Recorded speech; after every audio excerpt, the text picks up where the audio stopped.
having, but the enjoyment of what one has that counts. Kasi baliwala naman kung napakarami mong mga ari-arian, hindi mo naman na-enjoy. Baliwala ko, ang dami mo naipundar, ang dami mong naipon, pagkatapos hindi ka naman nabigyan ng pagkakataon na lasapin ang saya, ang sarap, ang kasiyahan na ibinibigay ng mga bagay na yan. So not all who possess enjoy the possession. And it is one irony of life. So many people work so hard to put up many houses that they never get to live in. Many people work so hard to have many vehicles that they never get to ride and use because of many reasons. One of them, the law of physics, that a man could be only one place at one time. So hindi mo naman na-enjoy yung marami. Marami kang binibili mga damit, pero gaano karaming porsyento sa binibili mong damit ang talagang naiisipan mong gamitin at gusto mong isuot. Kung minsan, pag naisuot mo minsan ng isa, hindi ka nasarapan, nakatihan ka o nahirapan, hindi mo na halos gamitin uli. Pero ayaw mo namang ipamigay, ayaw mo namang alisin sa cabinet mo, pampasikip sa iyong buhay. How much percent of the pairs of shoes people have, especially to those who have many pairs of shoes, do they really get to use often? So sabi, ang dami-dami ng taong pinagsisikapan, pinupundar, pero hindi naman niya ito na-enjoy. And what is the lesson that Solomon is trying to teach us? Enjoy what you have. So you must survey your surroundings, inventory your possessions, and enjoy them all. Isang mahalaga na apat natin nakikita na bubuklat. Subukan nyo magbuklat kayo ng mga cabinet, marirealize, ay may ang ganda pala akong panyo dito, ay may maganda pala akong pamaypay, may maganda pala akong ganun, pero hindi ginagamit. Kasi baka maluma, baka masira, kasi maganda. Pero naluma na ng naluma, at kung hindi man yun ang naluma, kayo ang naluma. No? Kaya mamaya, hindi nyo na rin yan nagamit. Kung minsan magbubukas ka ng mga cabinet ng mga pagkain, ang daming magagandang mga canned goods, masasarap, nag-expire na sa katagalan, ay pinag-iintay ng special visitor para buksan, at naluma na at nakuba na yung lata na baliwala. Solomon is saying, baliwala ang lahat ng iyong tinamasa, pagkatapos inipon, yung pala hindi mo naman magagamit. So every so often as possible, you must take a look and take an inventory of what you have and decide to enjoy what you have. And if you think that you cannot enjoy it in the next 3 or 6 months, give it away. No? Pati po mga damit natin, pagka hindi niya nagamit ng 6 months yan, in the last 6 months, ibig sabihin hindi niya na magagamit yan, ipamigay nyo na para magamit na yan ng iba. Kasi laging hiniwalay mo na, gusto mo na ipamigay, pero nung tingnan mo ulit, teka, maganda pa to, balik na naman sa cabinet. No? Pero ang nangyayari lang, nagiging liability. Do not be obsessed with conservation. Do not be obsessed with preservation. Na baka pag ginamit natin ang sofa, masira. Baka pag ginamit natin yung magandang tea set, mabasag. Baka pag ginamit natin yung magagandang baso, mabasag yung isa, hindi na sila pares-pares.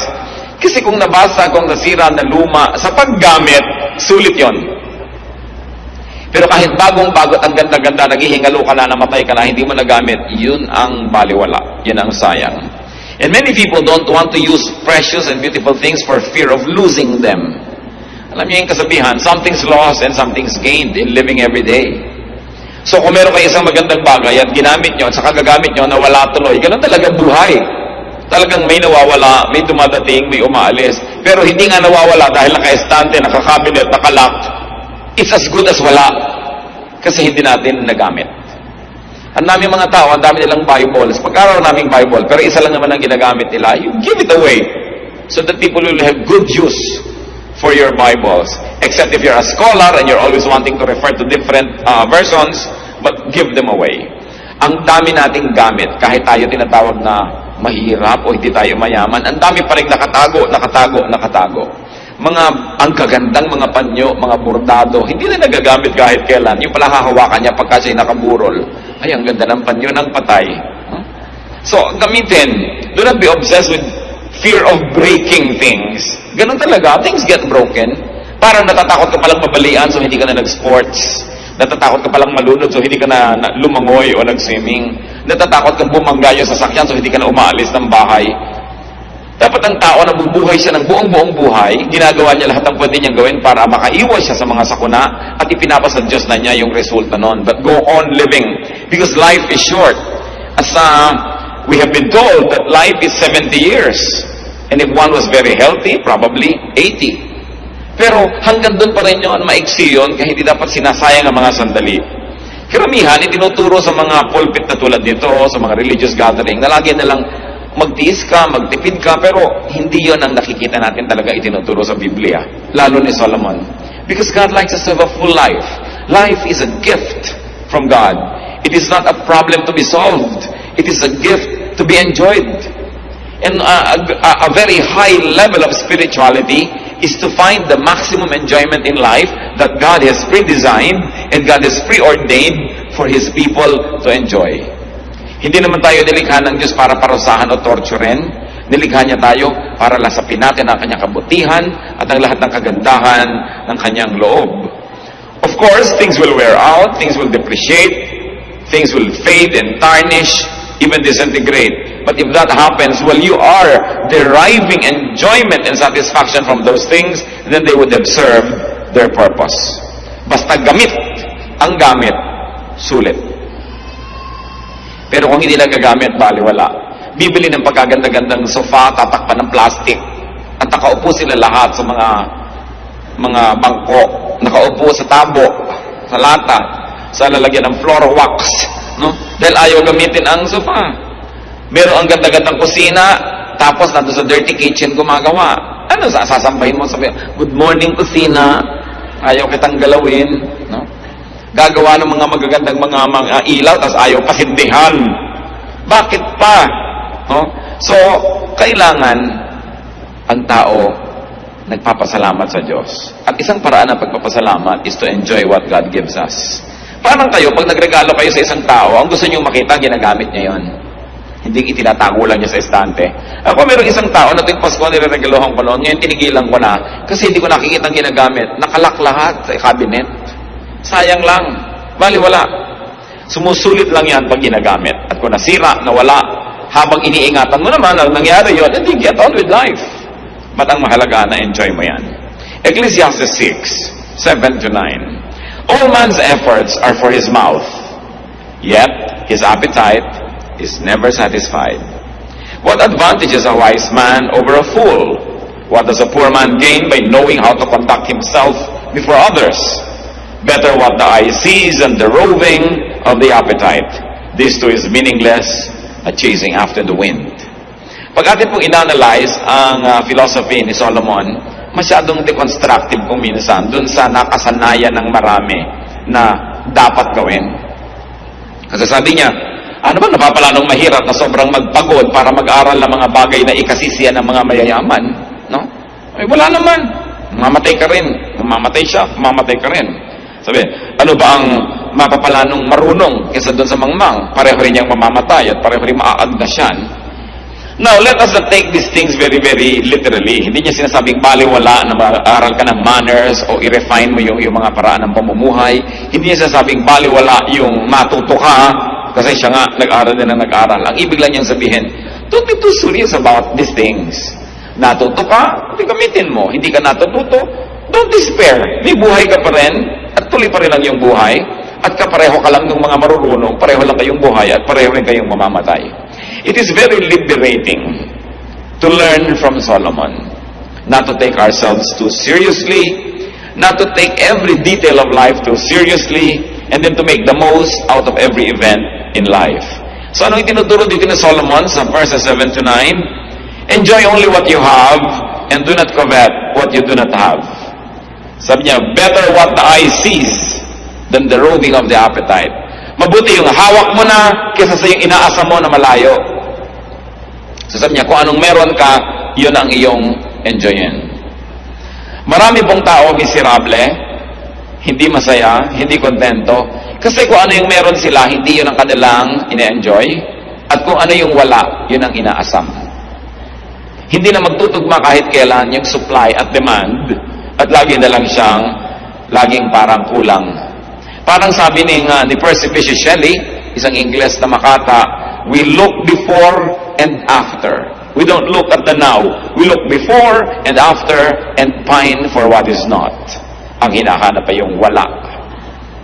Ang gusto ay yung hindi pwedeng mangyari. Kaya lagi na lang kulang at kulang.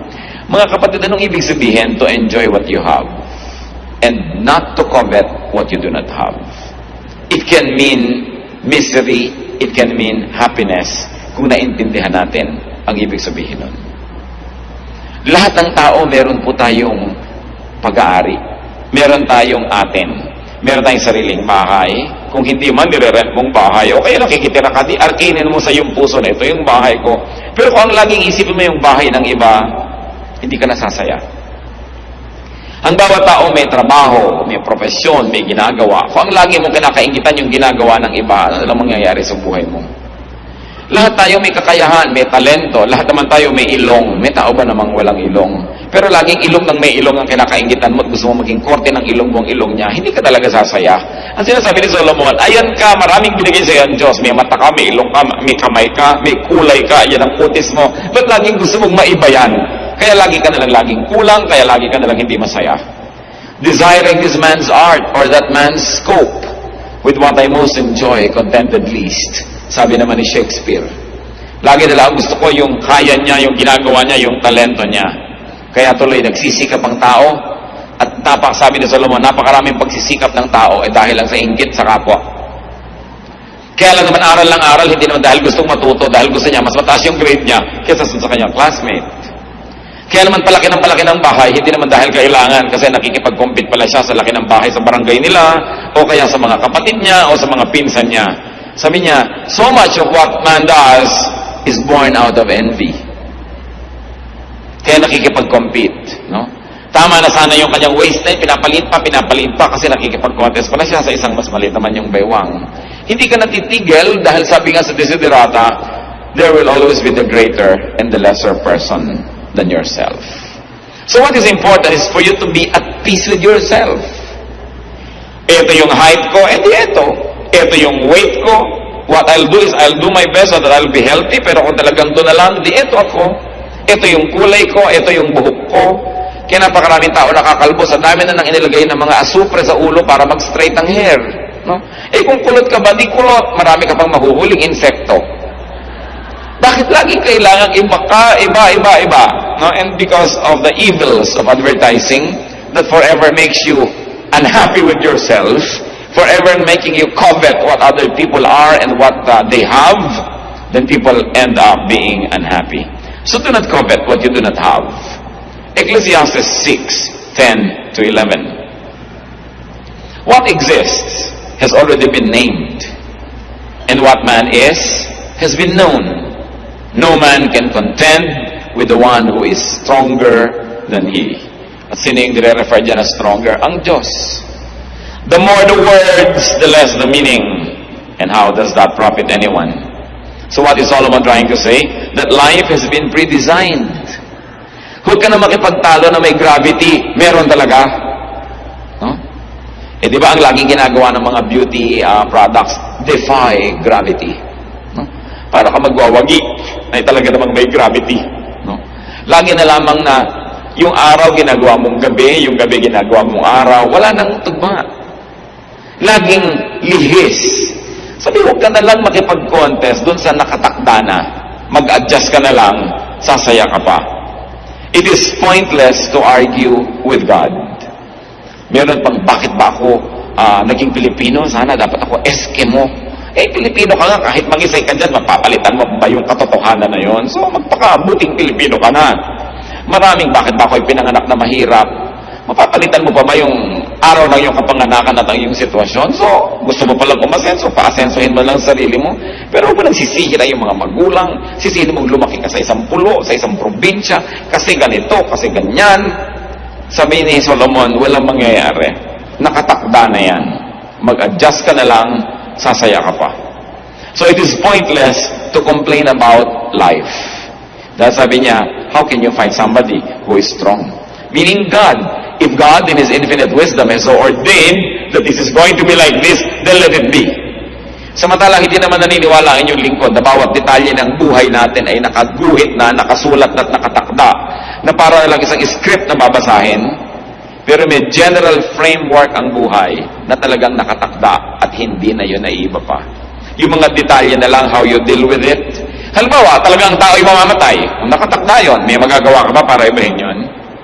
Pero siguro naman, kung nag-iingat ka sa buhay at kinakasihan ka ng magandang panahon, mapapahaba mo ang iyong buhay kaysa sa iba na hindi maingat. Pero kahit mapahaba mo pa ng plus 20 years yan, mamamatay ka pa rin. Na kahit anong gawin mo, ang tao talaga ay nakakasakit. So kung lagi ka nalang takot na takot magkasakit, hindi ka na nagkaroon ng life because you're always afraid that you might get infected, then you will be miserable. May general rules. Those are unchangeable. But the details you may influence with your character, with your prayer, and with the way you live your life. But there are unchangeable realities that we really simply have to accept.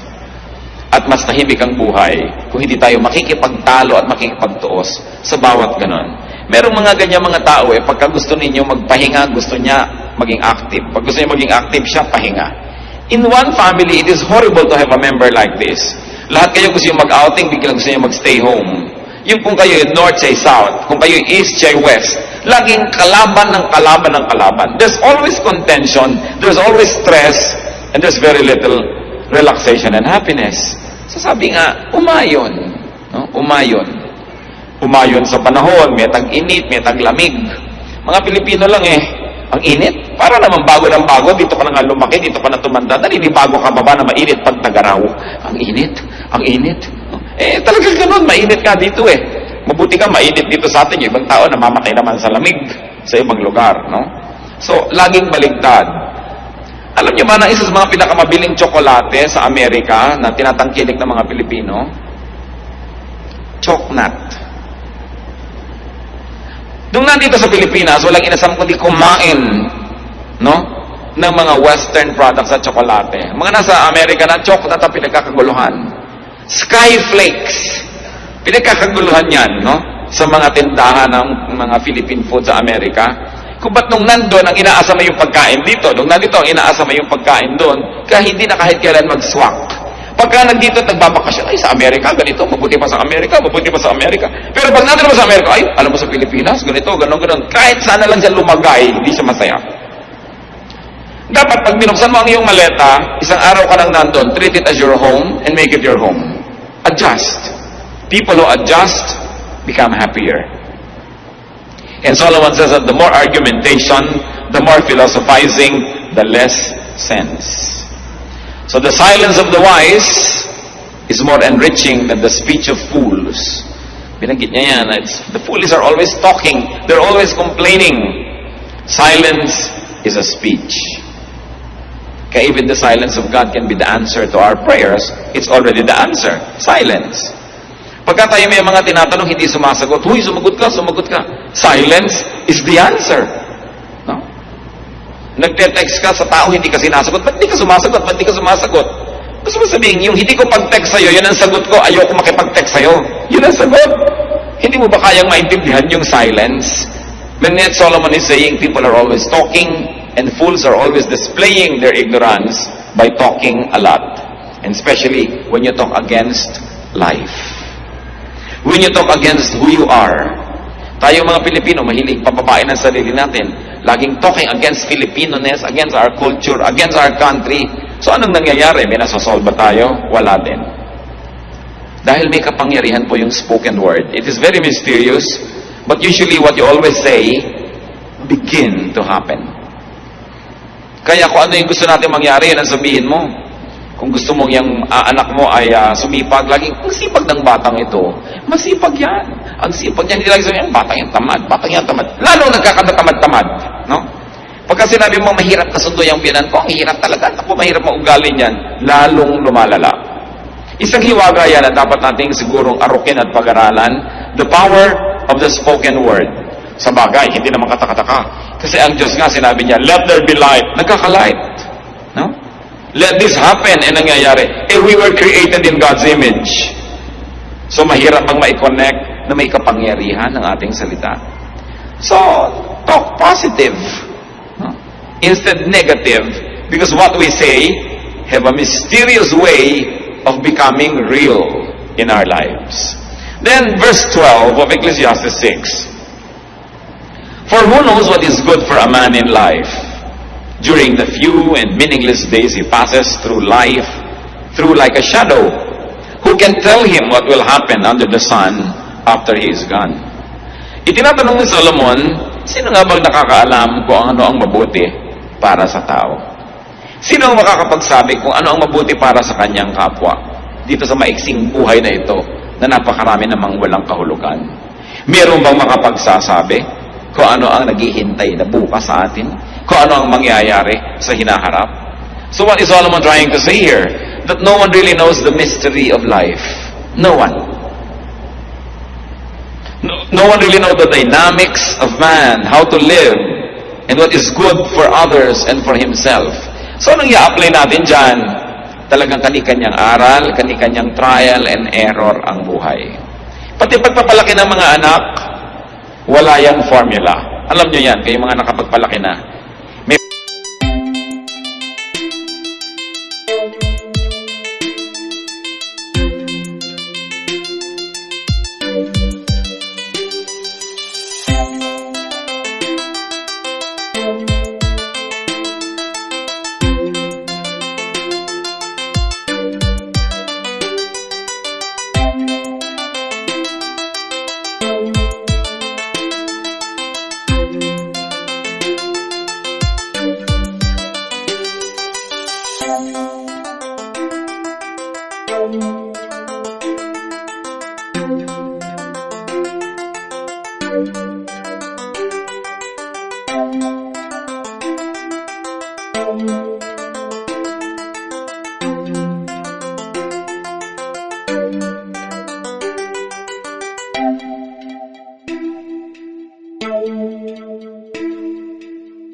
Life. That's when you don't have a life. And what does it mean? That we must allow ourselves to commit mistakes. And that we must allow people around us to commit mistakes. Because nobody really knows what to do. Hindi talaga natin alam ang buhay. Kaya sinasabi ni Solomon, just relax and enjoy life.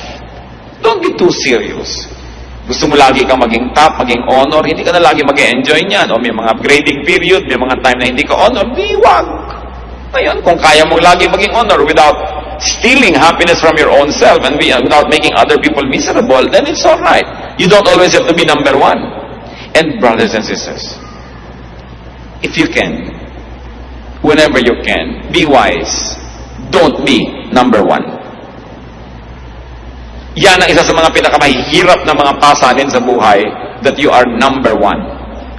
Una, mahirap maging number one. Pangalawa, ang hirap i-maintain ang pagiging number one. Wala ka na gagawin kundi i-maintain yan.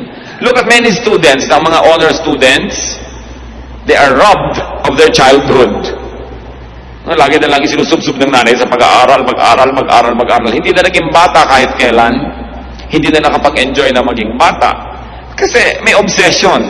Kung obsession ng magulang, yung anak niya laging malinis, hindi na nag-enjoy ang bata, parang manika na nasa eskaparate. You know, a child must be clean enough to be healthy, but dirty enough to be happy. No? Parang bahay din.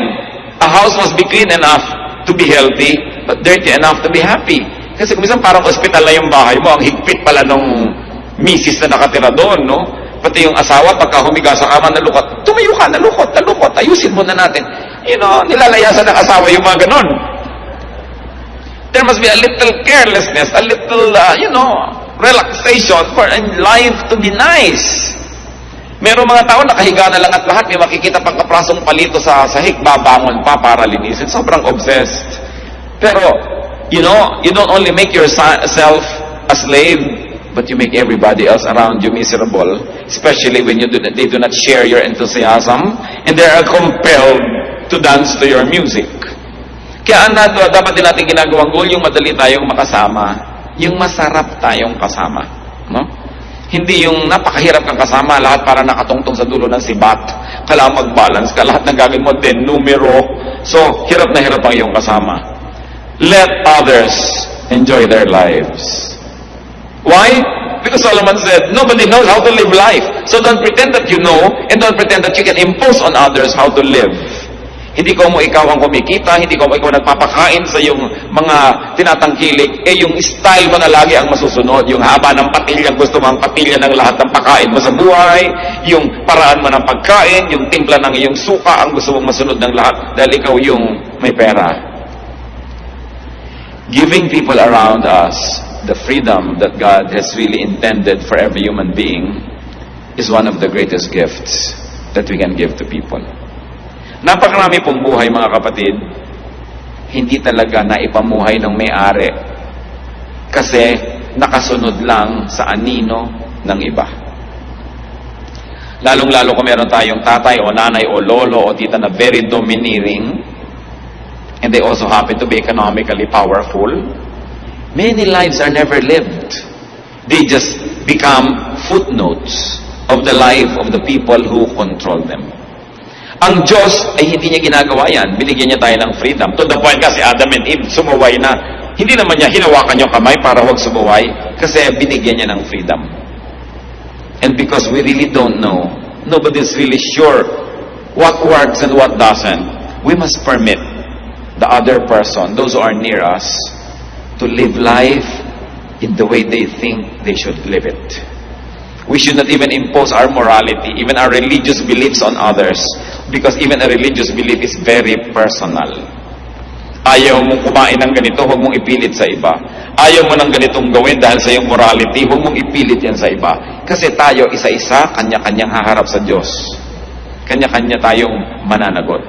Ecclesiastes 6:12, for who knows what is good for a man in life? Talagang napakaraming susubukan mo para mo malaman. No one really knows what is good for a man in life. Tanong, lahat ba ng mga financial advisor mayaman? Diba ang dami ngayon, may bagong profession ngayon sa bangko, yung wealth manager. Ang itatanong mo na, teka muna, wealthy ka ba? Hindi po, empleyado po ako dito. Anong malay mo na mag-manage ng wealth ko? Wala ka naman palang wealth, no? At hindi mo naman pala nagawang wealthy ang iyong sarili. Mga counselor, kaya kung counselor, itong tama. Teka, tahimik ba ang buhay mo? Payapa ba kayo mag-asawa?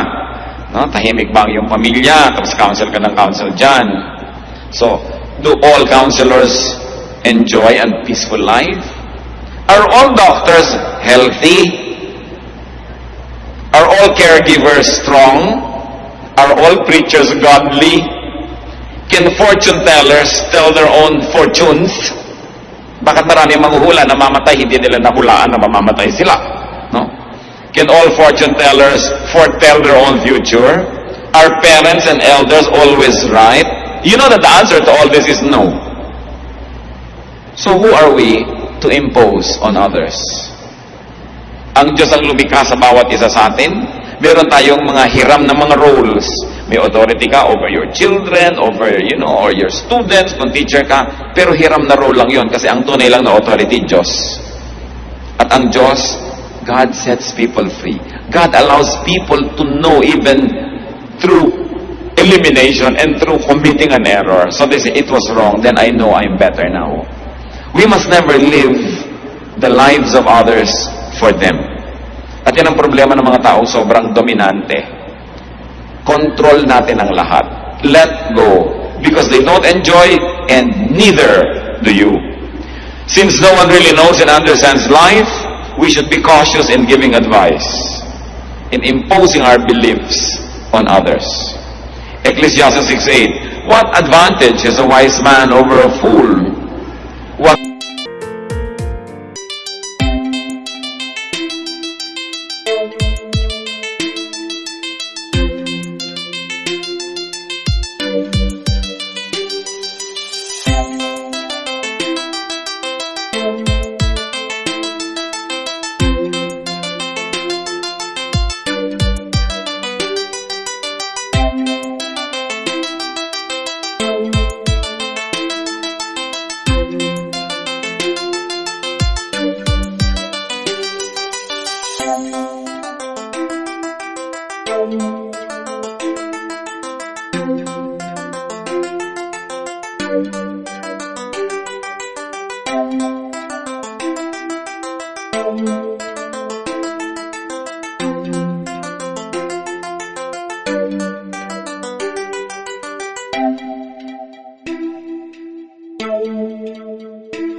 Stretch together with your years. Kaya sayang yung hindi ko pa ito nagawa noon, hindi ko pa nagawa. That's why we counsel young people not to marry very early. Kasi pag nag-asawa ka, lalo nagkaanak ka na, ang dami mo nang hindi magawa eh. No? Na dapat sana to sa edad mo na yun nagagawa mo pa. Kaya nasisira ko, napakaaga ko minsan ang nagiging mga pag-aasawa, lalo't wala namang maraming pera. Live while you are alive. Kung atin pong kukuhanin yung central teaching ng Ecclesiastes, yun eh. God gave you life, live it to the fullest. Don't let others live it for you, and don't live their lives for them. So what do you have that you do not enjoy? Dapat siguro balikan natin yun. Ecclesiastes 6:9, better what the eye sees than the roving of the appetite. Mas mabuti pa yung nasa sayo kahit konti kesa yung malaki pero hindi naman sayo at inaasam mo lang. Ang ibig sabihin nitong si Solomon. Mag-review tayo mga kapatid. Anong meron kayo na hindi nyo na-enjoy?